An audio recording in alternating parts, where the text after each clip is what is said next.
안녕하세요. 온땅교회를 말씀으로 섬기고 있는 한성민 목사입니다. 온땅교회 유튜브 채널을 시청해 주셔서 감사합니다. 설교를 들으신 후에 좋아요와 구독을 꼭 눌러주시면 감사드리겠습니다. 온땅교회 말씀 사역에 큰 도움이 됩니다. 오늘도 말씀 안에서 평안하시고 즐거운 하루 되시길 바랍니다. 감사합니다. 구독과 좋아요를 꾹꾹 눌러주세요. 감사합니다. 주님의 은혜를 사모하고 기대하고 고대하고 찾고 구합니다. 부족한 저희 연약한 우리에게 찾아와 주시어서 진리로 펼쳐주시고 말씀으로 나타내 주신 하나님 아버지의 마음과 복음의 진리를 깊이 선명하게 깨닫고 그 안에서 풍족해 되어지는 우리의 삶이 될 수 있도록 주님 인도하여 주시옵소서. 오래전 욥이라는 선지자를 통해서 우리에게 보여주시고 말씀해 주신 이 복음의 사건을 우리가 진리의 진리대로 하나님의 마음으로 잘 깨닫고 발견하여서 복음의 지혜로 풍성케 되어지는 저희의 삶이 될 뿐만 아니라 이 어둡고 곤고한 율법의 세상에서 하나님의 그 주권의 은혜를 받은 주의 백성으로서 오롯이 세워져 가도록 주님 인도하여 주옵소서. 우리의 존재와 율법의 말년에 하나님께서 끄트머리에 두신 그 하나님의 의도와 마음들을 잘 깨닫고 그 안에서 말씀의 풍요함과 하나님 마음의 안식을 누리며 살아가는 우리의 삶이 될 수 있도록 주님 인도해 주시고 말씀하여 주시옵소서. 함께 은혜를 상고하고 나누며 교제하기를 원합니다. 저희들을 모든 진리와 은혜 안으로 인도하여 주시고 또한 동일하게 문서와 인터넷 등등으로 주의 말씀을 상고하는 지체들에게도 주님이 그 말씀으로 깨닫게 하여 주셔서 그 진리의 진의 원의 안에서 발견되어지는 복음의 안식과 은혜를 누리기에 부족함들이 없도록 주님 인도하여 주시옵소서. 모든 것을 주님께 위탁드리며 살아계신 예수님의 이름으로 간절히 기도하옵나이다. 아멘. 네, 욥기 42장 10절부터요 17절까지 이제 마지막 그 강론이 될 것 같네요. 제가 봉독해 드릴 테니까 한번 눈으로 잘 따라가 보시고요. 앞에는 본문이 있고 뒤쯤에 또 강론할 때 제가 각 주에다 그 원어를 좀 많이 그 집어넣었어요. 네, 다는 못할 것 같는데 한번 또 하나하나 확인하면서 보시기 바랍니다. 42장 10절입니다. 욥이 그의 친구들을 위하여 기도할 때 여호와께서 욥의 곤경을 돌이키시고 여호와께서 욥에게 이전 모든 소유보다 갑절이나 주신지라. 이에 그의 모든 형제와 자매와 이전에 알던 이들이 다 와서 그의 집에서 그와 함께 음식을 먹고 여호와께서 그에게 내리신 모든 재앙에 관하여 그를 위하여 슬퍼하며 위로하고 각각 캐시타 하나씩과 금고리 하나씩을 주었더라. 여호와께서 욥의 말년에 욥에게 처음보다 더 복을 주시니 그가 양 14,000과 낙타 6,000과 소 1,000겨리와 암나귀 1,000을 두었고 또 아들 7과 딸 3을 두었으며 그가 첫째 딸은 여미미야라 이름하였고 둘째 딸은 그시야라 이름하였고 셋째 딸은 게렛합북이라 이름하였으니 모든 땅에서 욥의 딸들처럼 아리따운 여자가 없었더라. 그들의 아버지가 그들에게 그들의 오라비처럼 기업을 주었더라. 그 후에 욥이 140년을 살며 아들과 손자 4대를 보았고 욥이 늙어 나이가 차서 죽었더라. 아멘. 욥기 24번째 강론 시간으로요. 제목을 욥의 말년에 받은 복, 욥이 말년에 받은 복이라는 제목으로 욤 아리트 레시트라는 제목으로 함께 말씀을 상고하겠습니다. 흔히 욥기는 인간에게 닥치는 불가해한 미스테리한 고통의 문제를 다루는 책이라고들 하지요. 그래서 어떤 이들은 한 인간이 자신에게 임하는 그 고통을 어떻게 견디고 마침내 이겨내는지를 말하고 있는 책이라고도 해요. 그러나 욥기는 인간의 고통의 문제를 다루고는 있지만 그 진위를 보면 그 고통을 통해 혹은 고통 넘어 말씀하시는 하나님의 의도가 있는 거지요. 그거는 인간의 행위에 따라 어떤 결과가 주어진다는 인과응보, 우리가 보응의 신앙이라고 정의 내렸죠. 이러한 보응의 신학, 하나님의 주권과 은혜에 도전하는 문제를 다루고 있는 것이다 라고 봅니다.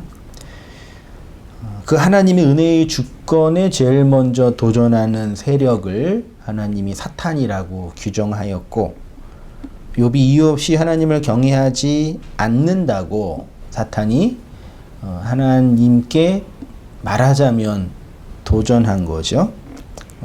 욥이 사탄이 보기에 욥은 이유가 있기 때문에 당신을 경외합니다. 그러니까 그 이유, 다시 말해 인간 측면에서의 행위를 제거하면 당신을 경외하지 않을 겁니다. 라는 이 신학적 전제로 하나님과 이제 논쟁은 그렇지만 그 이야기가 나온 거죠. 1장 9절에 그렇게 얘기했잖아요. 사탄이 여호와께 대답하여 이르되 욥이 어찌하여 뭐 없이요? 까닭 없이, 이유 없이. 그러니까 여기 까닭이란 이유라는 얘기는 그냥 단순한 어떤 이유가 아니라 이 안에는 인간의 행위, 근거, 그러니까 하나님의 주권과 은혜에 대한 인간의 행위를 염두하고 이야기한 거죠. 사탄이 보기에 욥이 하나님을 경외하는 것은 그의 경외라는 행위로 말미암아 어떤 보상을 위한 조건이라는 거죠. 그게 이제 보응의 신학이라고 했고, 그 신학을 근거로 욥을 비난했던 최초의 인물이 세 친구 중에 엘리바스, 빌닷, 소발, 그리고 엘리후까지 이 신학을 근거로 욥을 비난했고, 말씀 나누었지만 재미있게도 놀랍게도 아이러니하게도 이 보응의 신학, 엘리바스의 신학을 주신 분도 누구예요? 우리 말씀 나누었잖아요. 엘리바스가 이 말씀을 받았을 때 그 받은 거는 뭐 사탄에게 받았겠어요?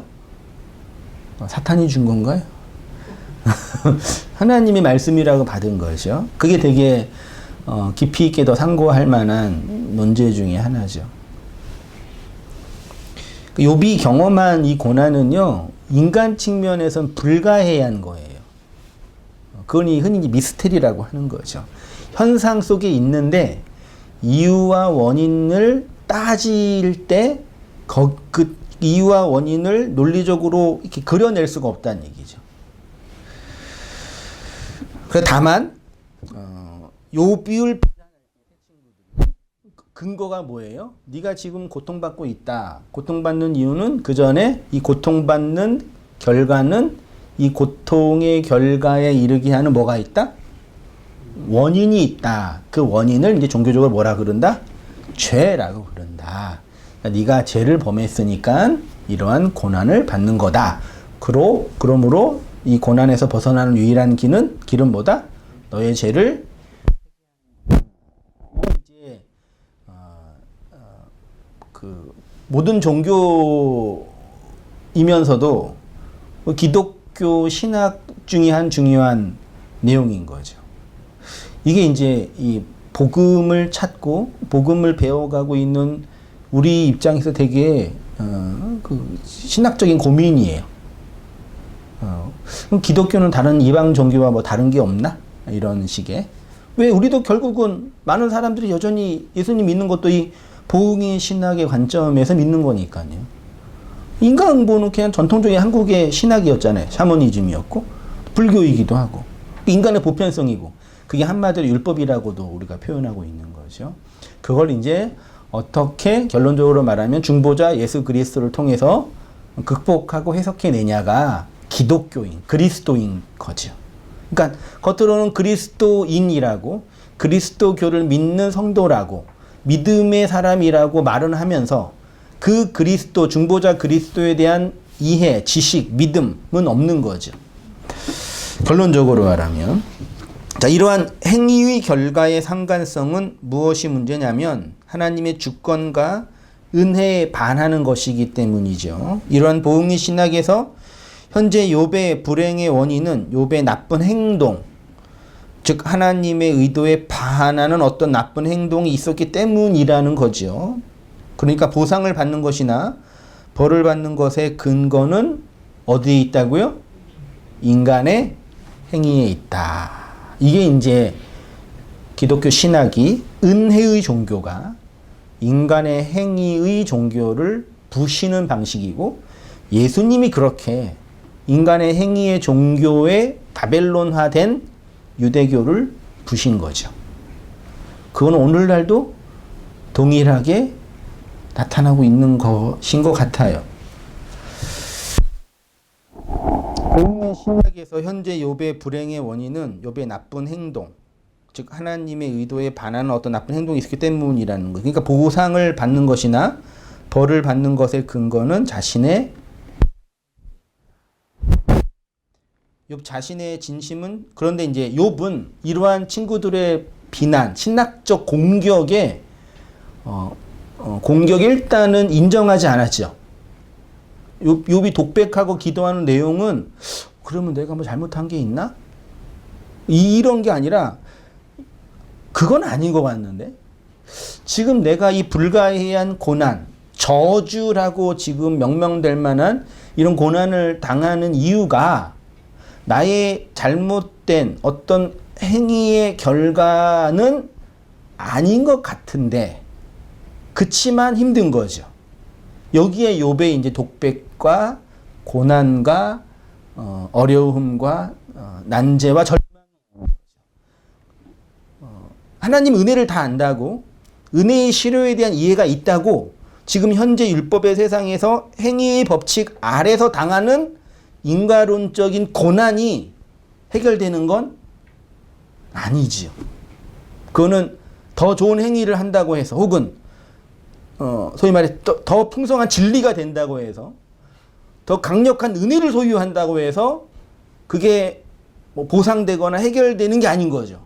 그러니까 우리가 하나님의 은혜를 오해하고 있는 것 중에 하나가 은혜는 이 율법의 세상을 대항하고 그것들과 싸우고 그것들을 극복하게 하는 어떤 거대한 어떤 힘, 무기 정도로 이해해요. 그래서 우리가 뭘 받아야 된다? 은혜를 받아가지고 이 세상을 뭐 해야 된다? 이겨야 된다라는 이런 식의 논리를 기독교 신학의 논리라고 이해하는 거죠. 근데 은혜는 제가 은혜를 안 받은 사람은 아니거든요. 우리 성도님도 은혜 하면은 뭐 충분히 말할 수 있는 분들이잖아요. 근데 그 은혜가 이 세상에서 이 율법의 세상을 정복하고 극복하고 싸우게 하는 어떤 그런 복음, 이 율법적인 힘이 있는 게 아니란 얘기죠. 그러니까 욥이 지금 고통스러운 건 그거인 것 같아요. 나는 이 행위 신학에서 벗어나 하나님께 의인이라고 인정받는 자인데 내가 왜 이런 비난을 받은데 이런 비난을 극복하고 대적하고 이겨낼 수 있는 그 근거가 나한테는 없지? 왜 이러지? 여기에서 이제 욥의 독백과 고백과 기도와 탄식이 있는 거죠. 그러니까 단순히 그냥 고통받고 저주받아서 힘들다 정도가 아니라 진리 입장에서는 그렇다는 얘기죠. 그 욥이 그래서 그런 고민 속에서 이런 얘기를 하는 거예요. 욥기 23장 10절. 그러나 니네가 나 비난하지만 그러나 내가 가는 길을 그가 아시나니 그가 나를 단련하신 후에는 내가 정금같이 순금같이 되어 나오리라. 어제부터 말씀 준비하다가 소리엘의 이 찬양이 계속 떠올라가지고 나의 길 찬양을 못 불러가지고 너무 이렇게 좀 아쉬워요. 부를까? 내가 집에서 아이유 노래 따라하고 무슨 누구 가요 노래 따라하면 우리 막내딸이 어떻게 저를 비난하는지 알아요? 아빠는 모든 노래를 찬송가로 부른다고. 그 놀라운 은혜 아니에요? 창법이 따로 있나 봐요, 찬송가는. 그 부르면서 많이 이렇게 감동이 됐어요. 좋았고, 또 새로웠고, 옛날에 받았던 은혜이고, 여전히 그 은혜의 어떤 경험들이 있으니까. 근데 이게 이 자체로는 복음적인 가사인 거는 틀림없지만, 근데 이게 문맥상 보면 아주 많이 왜곡되고 오해되어 있어요. 그건 이제 알아야 돼요. 그래서 여기 이제 한글로 보면은 그냥 내가 가는 길을 욥이 이제 가는 길을 여호와 하나님이 아시니까 여호와 하나님이 나를 단련하신 후에는 내가 정처럼 된다. 그 얘기 한 거죠. 그래서 우리 여러분 인생 하나님이 우리 인생 고난 속에 있지만 이 고난은 다 하나님의 뭐다? 단련의 과정이다. 맞나요, 장로님? 인생의 선배님들 많이 사셔서 고난도 당하시고 겪으셨잖아요. 그 모든 게 나를 정금처럼 단련시키기 위한 하나님의 다 훈련이었지요. 아멘 하시면 안 돼요. 여기 이제 원문으로 보면 당연하지만 그러니까 표준 세번역 이전 번역에 대한 충분하지 않는 것에 대한 시대적인 고민이 세번역과 쉬운 성격으로 나온 거거든요. 표준 세번역 이렇게 번역했어요. 하나님은 내가 발 한 번 옮기시는 것을 다 알고 계실 터이니 나를 시험해 보시면 내게 흠이 없다는 것을 아실 수 있으련만. 다르죠. 그러니까 이 개정 개혁파는 내가 지금 어렵지만 고난 속에 있지만 이걸 참고 견디면 좋은 길을 주실 거야 이렇게 얘기하는데 이 표준 세번역은 내가 지금 고난받는 이유는 나를 단련하시는 게 아니라 나의 그 마음의 근원 내가 하나님께 온전한 자라는 걸 탈탈 털어서 증명해내는 방식이다라는 걸 힌트하고 있는 거죠. 욥이 고난을 받으면서 이거는 인간의 행위에 대한 은혜의 공격, 그러니까 하나님의 은혜에 대한 인간의 행위 종교의 공격이다라고 정확하게 인식하지는 못했지만 마음속에는 그래도 내가 하나님의 은혜에 대한 시효가 있는데 내가 이렇게 왜 행위에서 절망하고 있지라고 고민하고 있는 거죠. 공동번역도 더 잘 번역을 했어요. 그런데도 그는 나의 걸음을 낱낱이 아시나니 털고 또 털어도 나는 순금처럼 깨끗하리라. 표준 세번역과 공동번역은 욥 자신의 의로움을, 의인됨을, 진리됨을 끝까지 이렇게 지키고 있는 거죠. 자신의 율법적 행위를 단련시키는 하나님의 일하심이 아니라요. 자, 이 페이지로 가셔서 읽어볼게요. 세번역과 공동번역의 의미가 다르게 나타나죠. 욥의 친구들은 욥이 고통을 받는 이유는 욥이 죄를 범하였기 때문에 그 죄를 회개하면 현재의 고통에서 벗어날 수 있다고 하는데 욥은 그렇지 않다고 항변하고 있는 거죠. 세번역과 공동번역은 단련 후에 순금이 된다는 것이 아니라 아무리 털어보아도 자신이 순금처럼 깨끗하다는 결백의 주장인 거죠. 그러니까 하나님이 인생에게 주신 고난을 다른 말로 말하면 뭐라 그랬어요? 지난주에 인간의 입장에서 우리가 인생을 살면서 하나님으로 말미암는 고난을 당하잖아요. 그 고난의 의도와 목적과 방식을 다른 말로 말하면 뭐라 그랬어요? 기억나실까? 이런 거는 원고에 안 썼어요. 우리가 고난을 당하잖아요. 이게 고난이라는 거 어떤 상정을 해요? 이 고난을 참고 견디면 더 좋은 것을 준다라는 걸로 우리가 상정을 하잖아요. 그건 우리 입장이고. 근데 그거를 다른 걸로 말하면 뭐라 그랬어요? 고난의 다른 버전? 뭐라 그랬어요? 뭐라 그랬죠? 네. 취조랑 비슷한 거. 고문이라 그러지 않았나요? 고문이 뭐예요? 강제로 폭력적으로 힘을 가해서 원하는 말을 듣는 거잖아요. 차이가 있나요, 없나요? 잘 생각해 보세요. 인간이 생각하는 고난이 어떤 측면에서는 고문처럼 보이는 거예요. 행위의 측면에서 볼 때는. 욥은 그런 고민을 하는 거죠. 하나님이 날 고문하시는 분은 아닌데. 근데 왜 이렇게 나는 아파하지? 뭐 때문에 그러지? 친구들은 아니야, 네 행위를 좀 바꾸시려고 그러는 거라고 얘기하는데 그건 아닌 것 같아. 왜? 나는 행위의 저주에서 벗어난 은혜 받은 자인데 이런 위치에 있는 거죠. 그래서 이렇게 결국은 이렇게 이제 그래서 욥이 참 그 뛰어난 의인인 거죠. 9장 32절에 하나님은 나처럼 사람이 아니신즉 내가 그에게 대답할 수 없으며 함께 들어가 재판을 할 수도 없고 우리 사이에 손을 얹을 판결자도 없구나. 16장 19절 지금 나의 누가요? 증인이 어디에? 하늘에 계시고 나의 뭐가요? 그 욥기가 성경 맨 처음 기록된 책이고 수천 년, 5, 6천 년 전이라고 상정한다면 벌써 그때부터 어떤 신학이 형성된 거예요? 중보자. 우리는 이미 그 중보자가 그리스도 예수라는 걸 알고 있지만 이 수천 년 전인데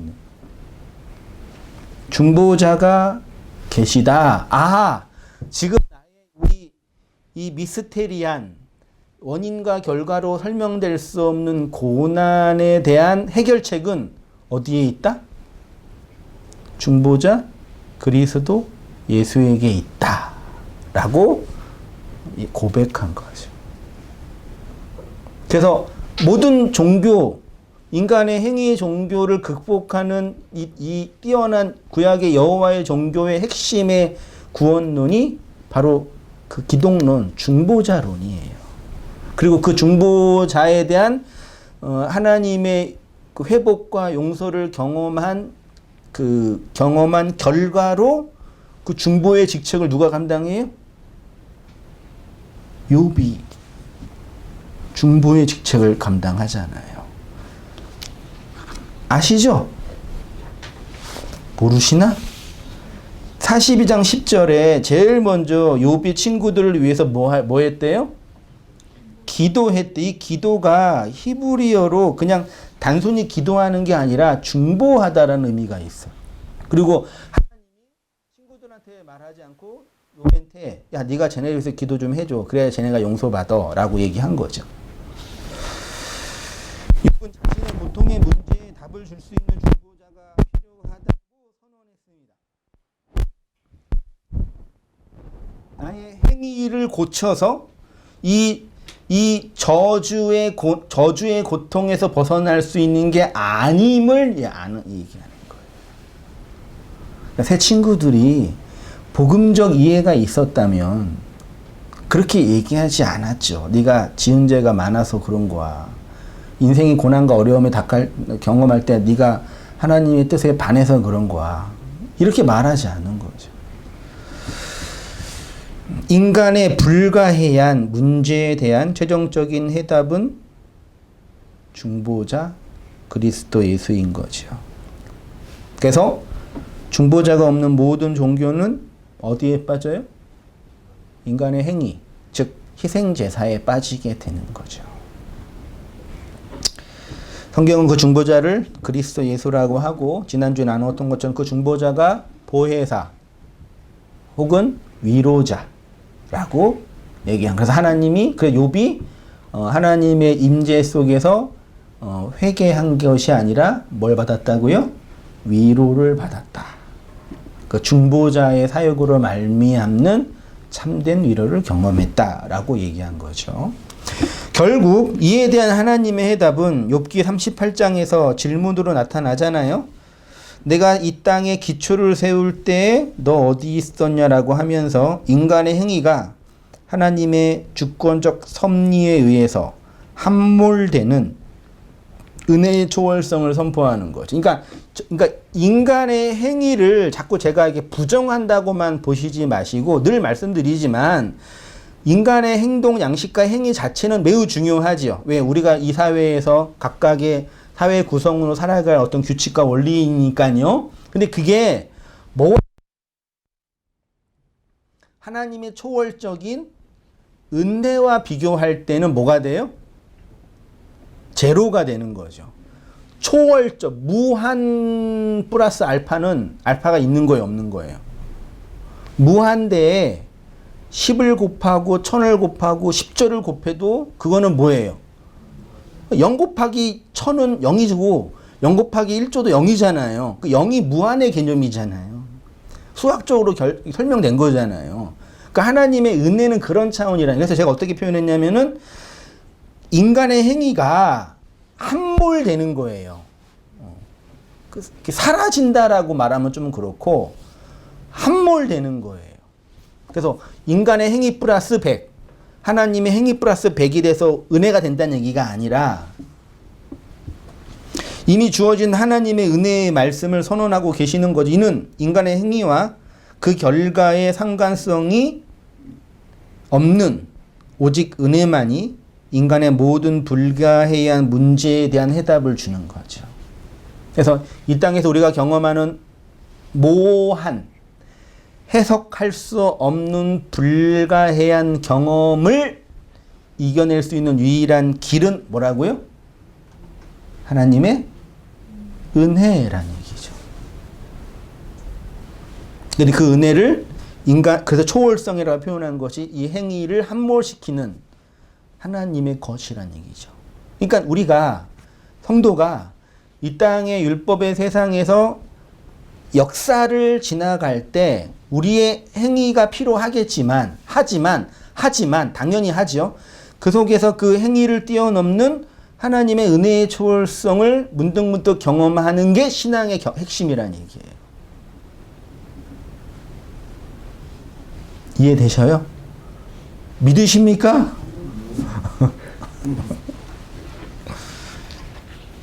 이 세상의 모든 인문학이나 철학이나 과학은 그 인간 원인과 결과라는 그걸로 문제를 찾으려고 하는 거죠.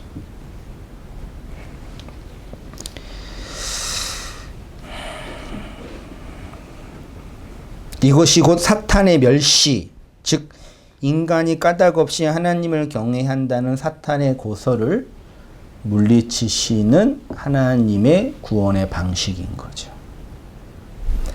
오늘날 많은 사람들은 하나님의 주권적인 은혜에 대한 반응을 벗어난 자신의 행위에 근거해서 내가 얼마나 잘 믿었느냐, 얼마나 잘 순종했느냐의 행위에 따라서 믿음의 확신, 구원의 확신이 있느냐에 따라서 하나님의 구원을 설명하고 싶은 거죠. 중요한 것은 내가 얼마나 잘 믿고 내가 믿음의 확신과 축복을 받을 만한 행위가 있느냐가 아닌 거예요.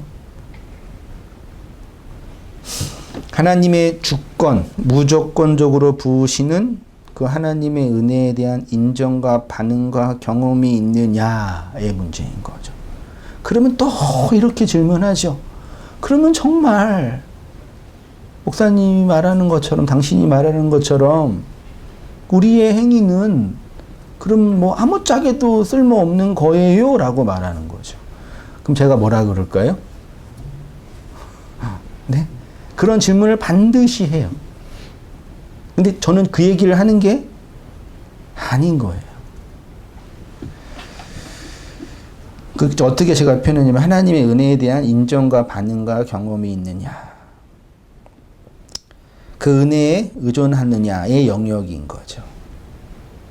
욥이 고통스러운 거는 이 지점이에요. 나는 하나님의 은혜에 의해서 행위가 완전히 부정받은 자인데, 전제가 내가 왜 이런 불가해한 세상 보기에, 사람들 보기에 저주받은 일을 당하고 있느냐에 대한 고민인 거죠. 욥이 경험한 까닭없는 고통은 욥 행위에 대한 징벌이 아니라 하나님의 주권과 은혜를 바라보는 도구인 거죠. 그래서 이 땅에서 인간이 경험하는 그 난제와 고통과 절망과 아픔은 이 인간을 향한 하나님의 징벌이 아닌 거예요. 그러니까 하나님이 우리를 착한 사람 만들려고 팔 자르시고 돈 빼앗아 가고 암 주시고 그러시는 거예요? 우리를 당신 말 잘 듣는 사람 만들려고 그렇게 하시는 거냐고요. 그게 고문이라고요. 왜 하나님을 고문하시는 분으로 만들어요. 그리고 그런 하나님을 상정해 놓고 자신들의 종교적 이익을 위해서 교리를 만들고 사람들을 억압하고 사람들을 조정하고 공포와 두려움을 조장하고 그렇게 하고 있잖아요.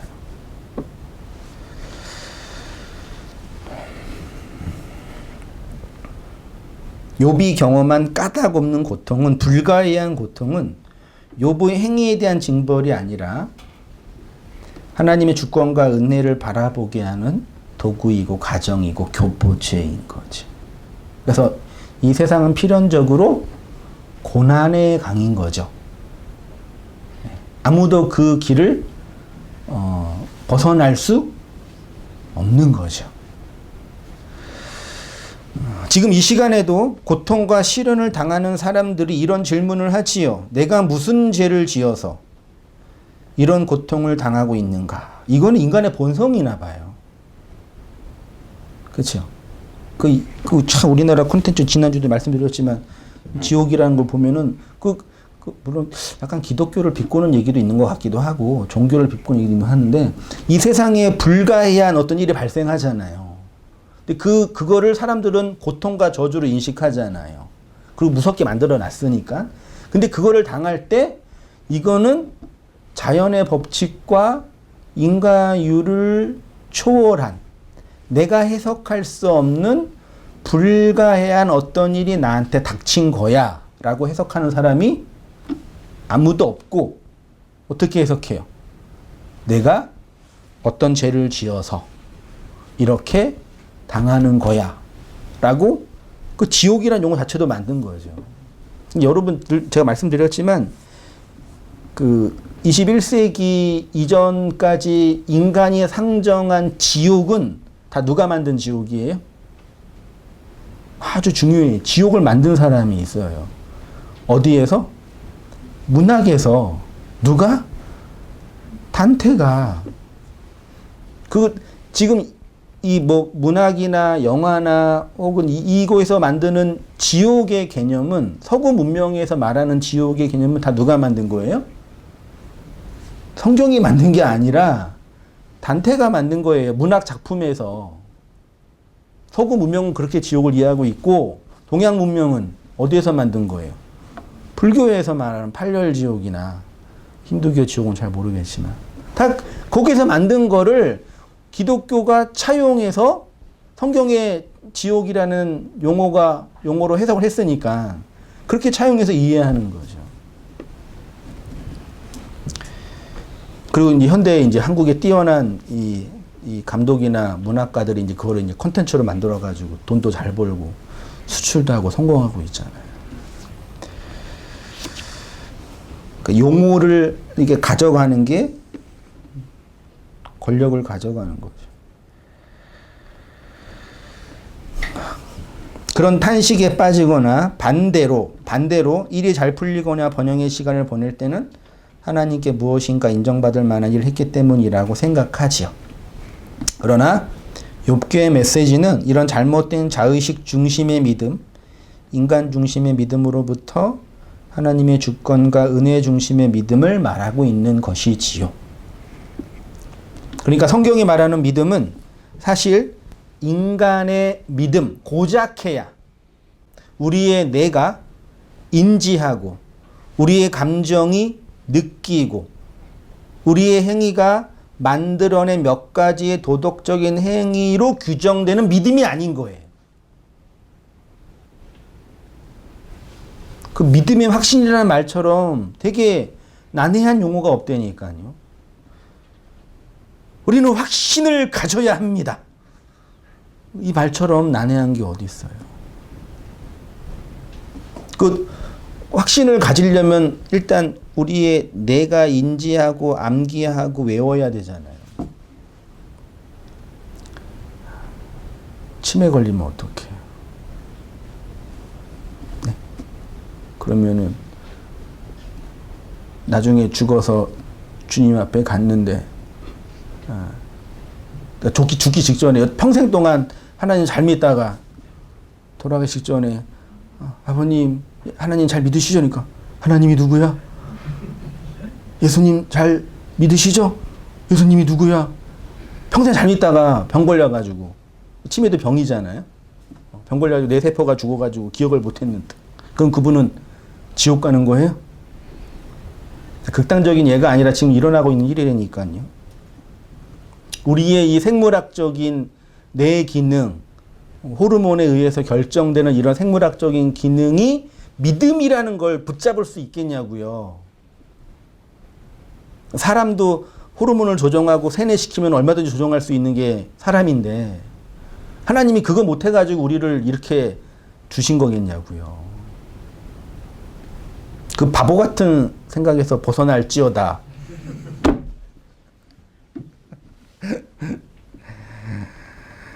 그래서 이제 바울이 그것에 대한 아주 좋은 힌트를 우리에게 줬잖아요. 복음에는 하나님의 의가 나타나서 뭐래요? 믿음에서부터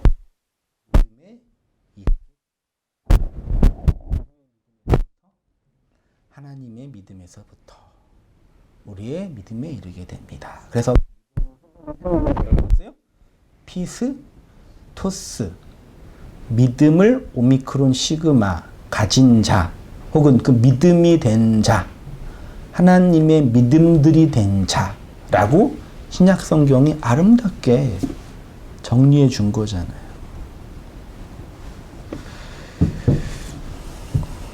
그렇죠? 여러분 믿으시죠? 이게 우리 고전적인 표현이고 여러분 믿음인 거죠? 아멘 그러셔야죠. 하나님의 믿음인 거죠. 쉬운 말로 하나님의 자녀라고 우리가 표현했잖아요. 많은 사람들은 욥기의 결론을 해피엔딩이라고 이해하지요. 제가 인간적으로 좀 아쉽다. 그냥 저주 받아서 죽었더라 그랬으면 그냥 아주 재미있을 것 같는데 최소한 번영의 신학은 일어나지 않았을 것 같는데 그도 그럴 것이 하나님께서 욥을 회복시켜 주셨지요. 이전 소위보다 몇 배로요? 2배로 말년에 복을 주시고 3페이지입니다. 자녀도 똑같이 주시고 몇 년 살았어요? 140년 살고 자손 4대에 보면서 나이가 차서 사고로 안 죽고 뭘로 죽었어요? 자연사로 편안하게 죽었다. 그래서 사람들이 고통과 고난을 잘 견디면 하나님께서 이렇게 욥처럼 축복해 주실 것이라는 신학적인 근거를 욥 처음과 마지막에서 도구마로 만든 거예요. 그럼 한번 생각해 보십시오. 말씀드렸지만 만약에 우리가 우리의 인생에서 일어나는 이런 수많은 사건들, 고난, 저주라고 하는 사건들이 있다고 쳐요. 하나님이 저한테 오셔서 야, 성민아, 네가 이런 고난을 잘 견디면 내가 최소한 2배는 줄게. 그러시면 제가 그런 고난을 주세요라고 하겠어요, 안 하겠어요? 생각해, 여러분한테 오셔가지고, 하나님 오셔가지고, 야, 지금 요거만 잘 참으면은 내가 최소한 2배는 줄게. 그러면 이런 고난 당하실 거예요, 안 당하실 거예요? 100%의 수익률보다 원금 보존이 더 좋은 거 아니에요? 이게 이 투자의 기본이거든요. 100%의 수익보다 내 원금을 보존하는 게 더 좋은 거잖아요. 물론 욕심이 많은 사람은 이제 더 많이 하겠지만. 말이 안 되는 거죠. 그러니까 얼마나 우리 입장으로 해석해요. 욥을, 다른 사람의 고난을. 욥기의 결론을 해피엔딩이라고 하는 이유가 42장에 대한 문자적인 이해겠죠. 다시 보세요. 욥이 그의 친구들을 위하여 기도할 때에 이게 팔날이에요. 중재하다, 중보기도하다.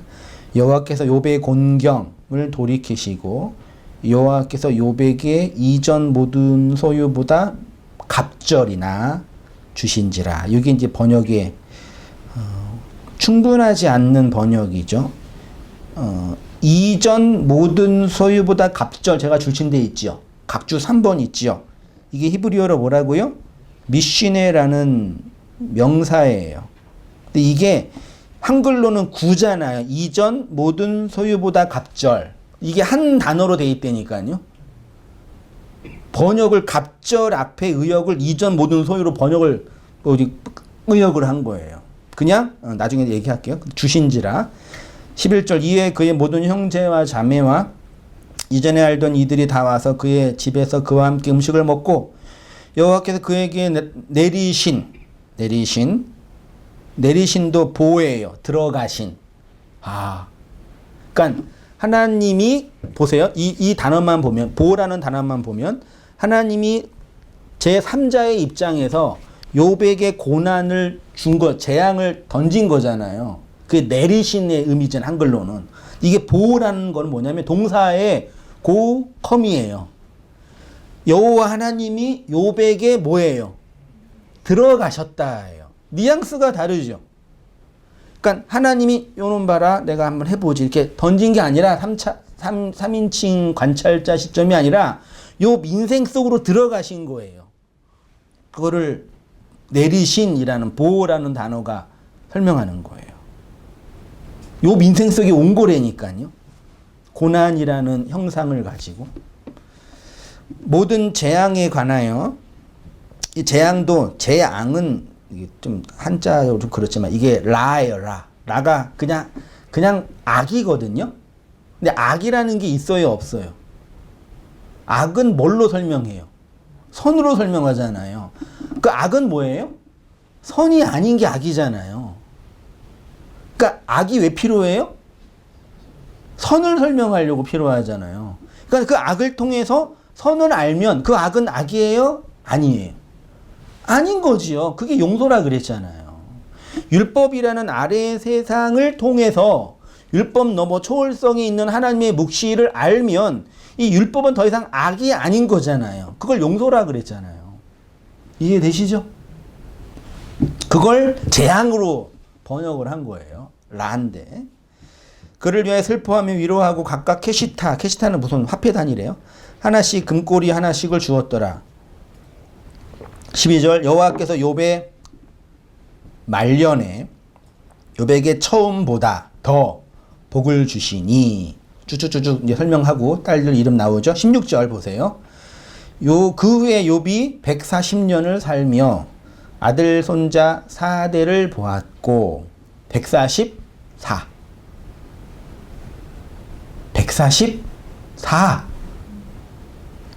보았고 17절 마지막 절이죠. 욥이 늙어 나이가 차서 죽었더라.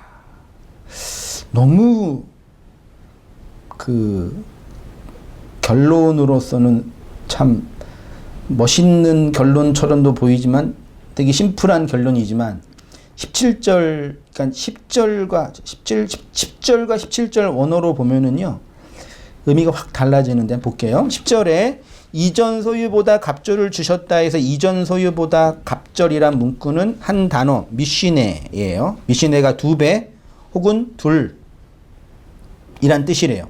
직역하면 여호와께서 욥에게 2배로 혹은 둘로.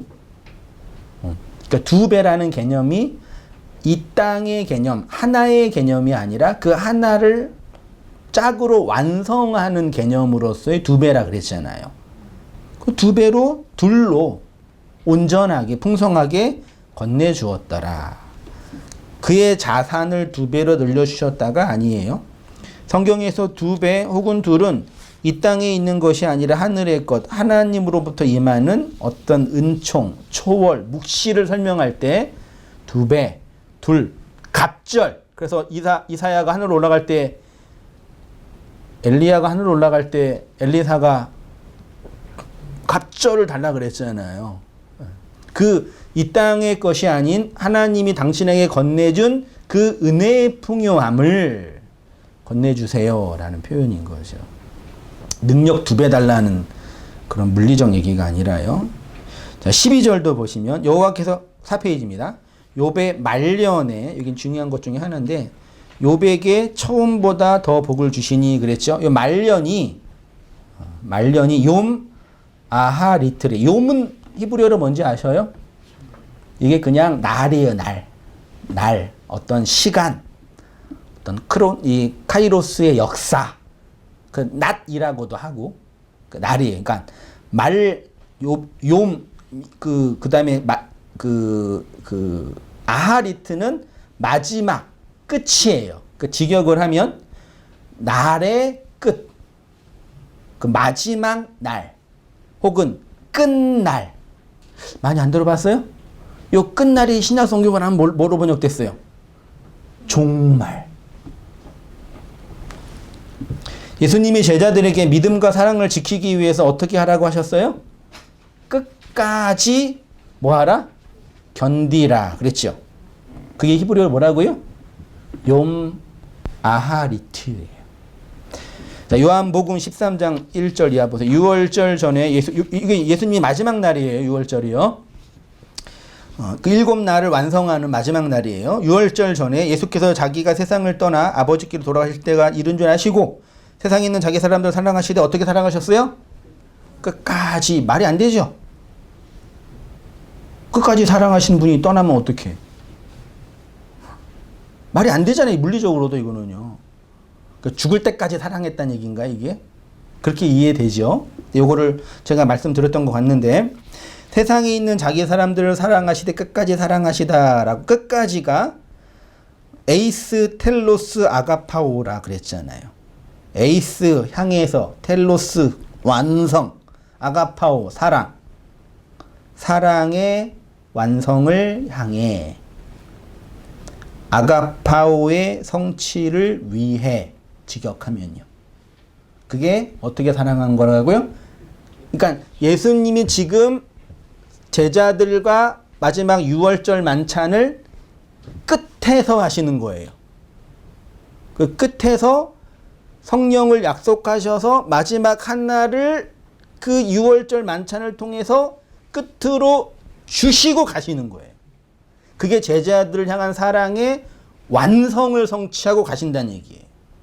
시간적으로는 가셔서 성령을 보내셔서 그 6월절 성만찬의 의미가 설명된 건데 이 문맥상으로 보면 이제 내가 여기에서 마지막으로 너희의 이 사랑을 완성할게. 그 뉘앙스. 그게 6월절 만찬이에요.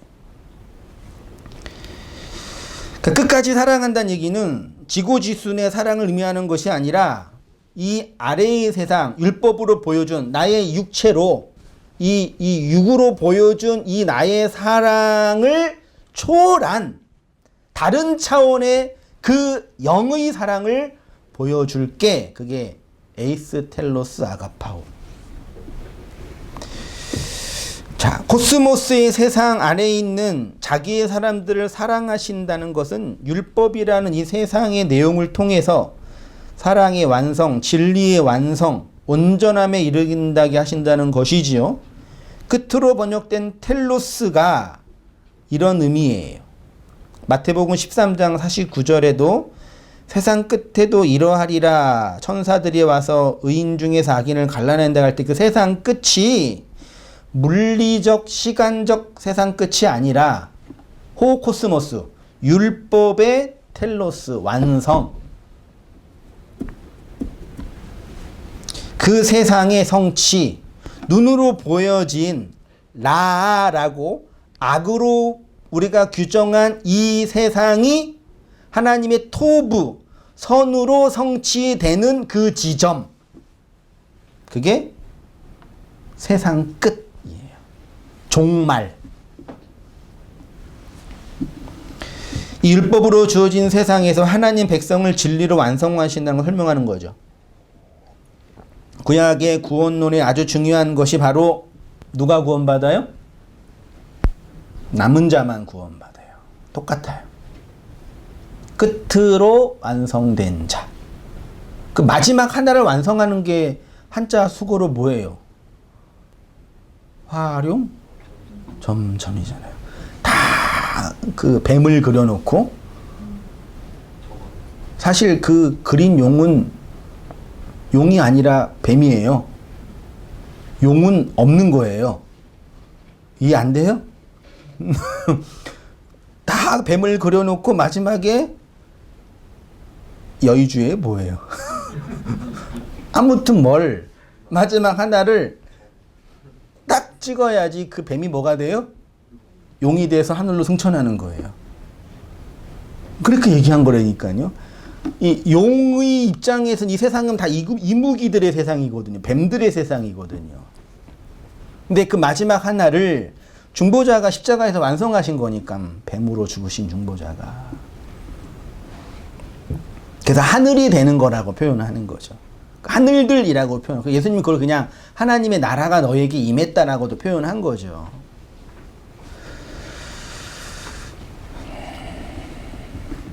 그래서 그 구약에서는 이게 아주 끊임없이 반복된 얘기죠. 남은 자가 돌아오리라. 남은 자가 구원받는다. 근데 이 남은 자는 결국 어떤 사람들이었어요? 바벨론과 아수르의 물리적 공격에 의해서 다 살해당하고 흩어져 있는 마지막 하나 남은 구루터기. 그게 남은 자잖아요. 율법이라는 재앙에 의해서 끊임없이 공격당하여 그 행위의 법칙에서 저주받은 그 현실 속에 있는 자들, 그 남은 자, 포로된 자예요. 선지자들은 그 포로된 자들이 남은 자들이 돌아오는 거, 그걸 구원으로 예언한 거였잖아요.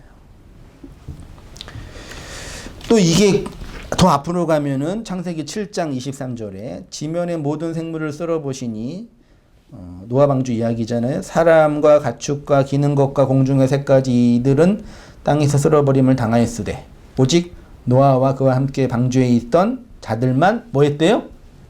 남았다. 남은 자. 요 남은 자가 히브리어로 셰아르인데 셰아르래요. 요거의 동의어가 뭐라고요? 아하리트. 끝. 말년할 때, 마지막 해할 때, 욥의 말년할 때 그 끝. 그게 아하리트예요. 그럼 요거를 언어적으로 다시 추론해서 상징적으로 설명하면 욥의 말년에 처음보다도 왜곡된 거죠. 욥의 말년에 완성했다. 그를 마지막 하나로 남은 자로 완성시켜 주셨다. 하나님이. 그 모든 행위의 저주에서 나오게 하셨다. 그래서 구약 성경에 말일에 끝날에 하나님이 구원하신다 등등으로 표현하는 거죠. 자, 마지막 날 언약이 완성되는 날 보세요. 구약에서 말하는 마지막 날, 말년, 말일, 끝날 등은 하나님의 언약이 이루어지고 이스라엘이 회복되어지는 날을 의미했어요. 남은 자들이 구원을 받는 거였죠. 요게 이제 신약에 와서 예수님에 의해서 아까 말씀드린 마지막 날. 그러니까 예수님은 우리를 사랑한다. 어떻게 사랑한다고요? 끝까지 사랑한다 그랬고, 우리를 구원한다. 언제 구원하셔요? 첫날이 아니라, 중간날이 아니라 마지막 날에 구원하세요. 성령이 언제 오세요? 마지막 날에 온다 그랬잖아요. 다. 그게 그냥 어떤 이 세상의 종말론적인 현상이 일어난 어떤 그런 물리적 개념이 아니라 존재론적인 개념이라니까요. 요한복음 6장 39절 나를 보내신 이의 뜻은 내게 주신 자 중에 내가 하나도 잃어버리지 아니하고 마지막 날에 다시 살리는 이것이니라. 내 아버지의 뜻은 아들을 보고 믿는 자마다 영생을 얻는 이것이니 마지막 날에 내가 이를 다시 살리리라 하시니라. 나를 보내신 아버지께서 이끌지 아니하시면 아무도 내게 올 수 없느니라. 오는 그를 내가 마지막 날에 다시 살리리라. 내 살을 먹고 내 피를 마시는 자는 영생을 가졌고 언제요? 마지막 날에 그를 다시 아나스타시스 부활시키리라. 그게 또 이제 재림이라고도 표현한 거였죠. 예수님은 당신을 믿는 자들을 마지막 날에 다시 살리신다고 했어요. 요 마지막 날이 엔호 에스카토스 헤메라가 요미예요. 그 다음에 에스카토스가 뭐라고요? 히브리어로 아하리트예요. 욥의 마지막 날. 그러니까 같은 단어라니까요. 70인 역본으로 본다면.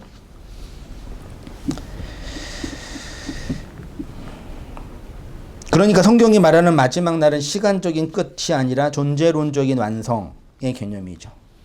그게 성경이 말하는 종말, 끝날, 마지막 날. 그래서 하나님 우리를 구원하시기 위해서 우리를 어디로 이끌어 가셔요? 어디로 끌고 가셔요? 우리 존재의 끝날에, 마지막 날에. 그걸 이제 소위 말해 문학적으로나 세속적으로는 뭐 막장이라고도 하고, 뭐 그 어떤 인생의 어떤 그 마지막 그 어떤 지점이라고 하잖아요. 이 세속적으로, 문학적으로는. 그걸 이제 신학적으로, 존재론적으로 보자는 얘기예요. 하나님이 그렇게 우리 모든 각 이 세상에 있는 개별적인 인생들을 그렇게 하나님의 주권과 말씀으로 그 진리의 막장으로, 좋은 표현이네. 진리의 막장으로 마지막 날로 끌고 가셔서 그 율법의 현실을 직면하게 하시는 거죠. 그리스도의 십자가를 보게 하시고 성령의 임재를 경험하게 하시고 하나님의 말씀의 진리를 깨닫게 하시고 나의 죄를 회개하게 하시고 믿는 자가 되게 하시고.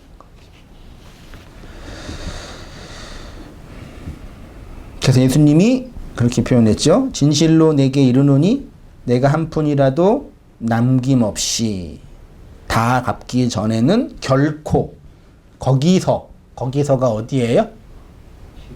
예, 거기가 어디예요? 요 마태복음 5장에서 거기는 율법의 감옥. 그러니까 마태복음 5장은 산상수훈의 이야기잖아요.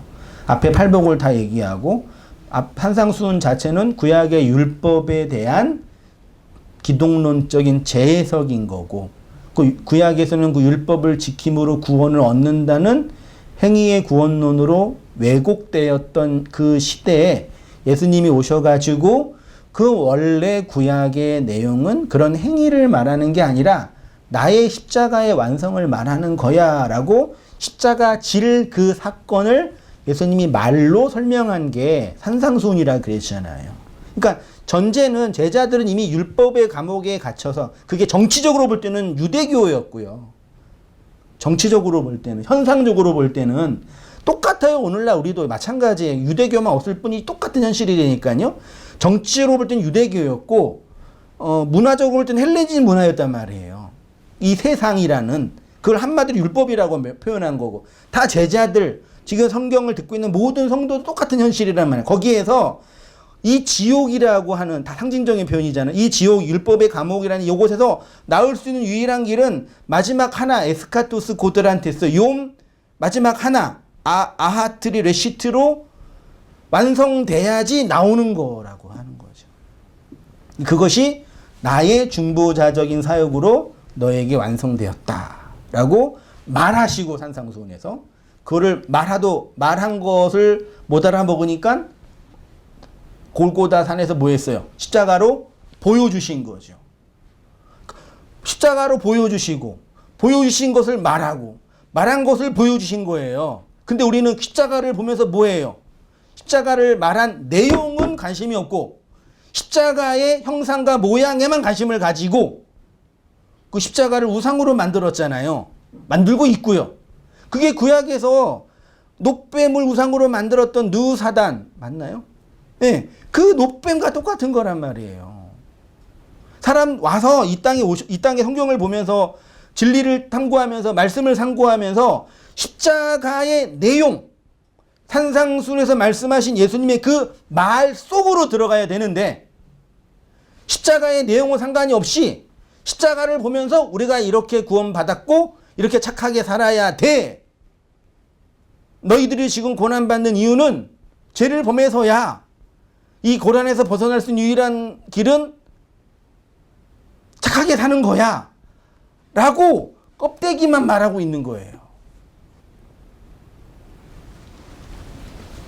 그러니까 한글 성경을 그냥 문자로 읽든 원문도 없지만 사실은 문자로 읽든 그 그냥 껍데기를 읽는 것만으로는 불가능하단 말이에요. 그래서 하나님 이 땅에 반드시 당신의 교회를 위해서, 우리의 성도의 완성을 위해서 반드시 약속하신 게 뭐예요? 성령 하나님과 말씀을 전하는 교사를 반드시 약속하셨잖아요. 능력 있는 주의 종을 약속한 게 아니라 그 능력 받아서 어디다 써먹으려고 맨날 능력 착하게 살지도 못할 거면서 그 반드시 약속했잖아요. 그 얘기는 뭐냐면 어떤 설교를 잘 들어라 그게 아니라 너희의 구원을 위해서 그 껍데기로 설명된 율법의 진리를 설명할 선생들을 계속 보내주고 있고, 그러니까 그 말씀을 잘 듣고 네가 그 진리를 대하지라고 계속 얘기하시는 거예요. 이 역사와 시대를 통해서 끊임없이 말씀하시는 거라니까요. 그 말씀이 안 들리세요? 좀 맨날 들리는데? 어제도 들었어요. 농담이 아니라. 왜 못 들어요? 왜? 분명히 말씀하시는데.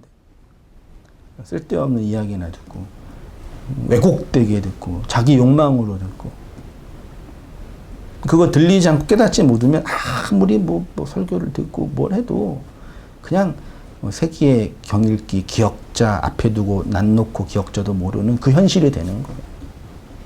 그리고 그 현실은 지금도 여전히 일어나고 있고요. 그게 남김없이 스카토스 고드란테스라는 표현이 더 깊은 뜻은 또 4개로 설명해 다 얘기했죠. 예. 그 바울도 이렇게 얘기했잖아요. 하나님이 바울 자신을 어디다 뒀대요? 끄트머리에. 이렇게 저는 이렇게 성경을 보면서 그냥 놀랬다니까요. 그 얘기 하는 거예요. 욥의 이 얘기 하는 거예요. 예수님이 그 얘기 하는 거예요. 그러니까 욥이 기독교 원 역사 이전에 이미 그 존재로 복음을 선포했고, 그 선지자들이 이미 얘기했고, 예수님이 말하고 보여주었고, 그 말하고 보여준 사도들, 바울로 대표되는 바울이 말하고 보여준 그 사건을 자신의 실현하고 있는 거잖아요. 자, 봐. 예수 믿는 인생은 이런 거야. 그게 누구예요? 그게 바울의 존재라는 얘기죠. 그게 다 보여준 거잖아요. 그게 다 보여줬는데 다 보여준 걸로 다 헛짓거리 하는 거죠.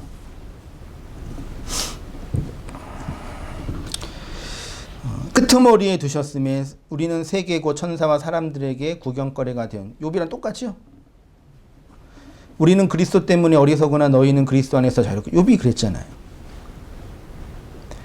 우리는 약하나 너희는 강하고 너희는 존귀하나 우리는 비천하여 바로 이 시각까지 줄이고 목마르고 헐벗고 매맞으면 정처가 없고 수고하여 친히 손으로 일을 하며 모욕을 당한 즉 축복하고 박해를 받은 즉 참고 비방을 받은 즉 권면하니 우리가 지금까지 세상의 더러운 것과 만물의 찌꺼기 같이 되었도다. 내가 너희를 부끄럽게 하려고 이것을 쓴 것이 아니라 오직 너희를 내 사랑하는 자녀같이 권하려 하는 것이라. 그리스도 안에서 1만 스승이 있을 때 아버지는 많지 아니하니 그리스도 예수 안에서 내가 복음으로 너희를 낳았음이라. 그러므로 너희는 내가 너희에게 권하니 너희 나를 뭐하는 자요? 그렇게 복음은 본받아서 끄트머리에 두어진 자들로 연결되어 도도히 흘러가는 겁니다. 그 계시록도 그 얘기예요.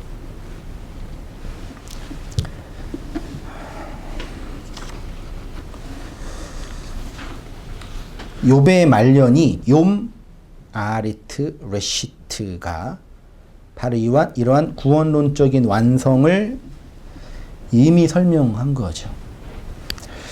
바울은 그것을 세상 끄트머리에 세우신 자신의 인생을 통해서 복음을 설명했고요. 욥도 그렇게 코스모스의 세상 끝에 두심으로 인생을 2배의 복으로, 다시 말해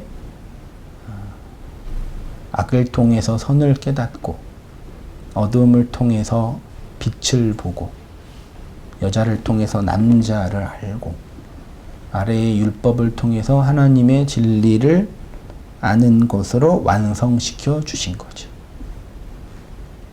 그게 욥기 마지막 이야기예요. 그러니까 수천 년 전의 독자나 100년 전의 독자나 지금의 독자나 낮은 자나 높은 자나 배운 자나 못 배운 자나 다 동일하게 복음의 진술이 되는 거죠.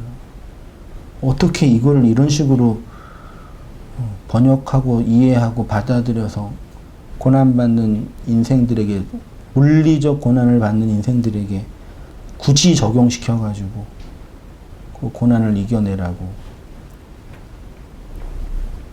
하나님이 그 고난을 극복하면 더 좋은 걸 주시는 거라고. 그렇게 하나님을 말도 안 되게 설명하면서 하나님과 원수되게 만들 수 있어요. 사탄의 자리에 맨날 있게 하고.